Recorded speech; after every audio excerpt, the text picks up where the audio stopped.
Passons maintenant à la correction de l'exercice 3. Donc, première question.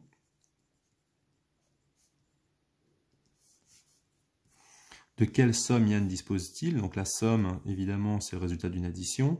Donc pour reconnaître l'argent total dont dispose Yann, c'est l'argent qu'il a au départ, plus l'argent donné par, donc là, sa maman, donc la mère, plus l'argent donné par son oncle. Donc une fois qu'on a tout ça, évidemment, on va mettre toutes ces informations ensemble. Donc on a le 532 € plus les 150 € et enfin le 90 €. Donc 532 plus 150 plus 90. Alors si on ne sait pas, évidemment, on pose l'opération. Donc on a 532 plus 150 plus 90. Donc là on obtient 2. Ensuite ici, 5 plus 3 ça fait 8 et 9 ça fait 17, je retiens 1, 5 et 1, 6 et 1, 7. Donc, il dispose ici au total de 772 €. Donc, on fait une phrase réponse. Argent disponible par Yann. Donc, c'est 772 €. On peut donc maintenant répondre à la question 2. Quel est le montant de ses achats? Donc quand on regarde, il va donc s'acheter son ordinateur à 652,75 € et l'imprimante à 75,90 €. Donc ici, première chose ici, on écrit montant total des achats. C'est le coût de l'ordinateur plus le coût de l'imprimante. Donc en additionnant les deux, on obtient naturellement donc, ce qu'on a dit, 652,75 plus les 75,90 €. En posant évidemment l'opération, on va obtenir l'opération suivante.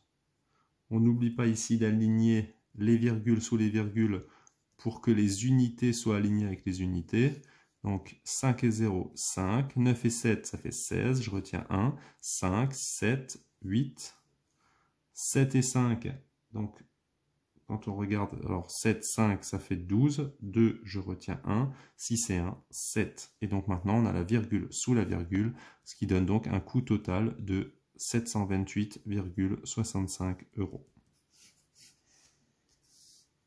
Donc on peut écrire le coût total des achats est de 728,65 €. Et enfin, donc maintenant, on peut essayer de réfléchir à combien d'argent il va lui rester. Donc l'argent, évidemment, qui lui reste, c'est toujours l'argent disponible moins le coût total des achats. Donc, argent restant égale argent total disponible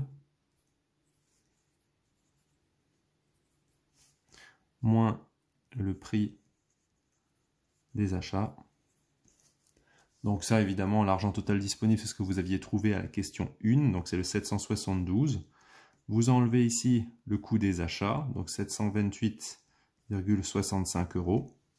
On a ici une soustraction, et donc on va poser la soustraction. Je rappelle que quand on pose une soustraction, toujours on aligne les virgules sous les virgules.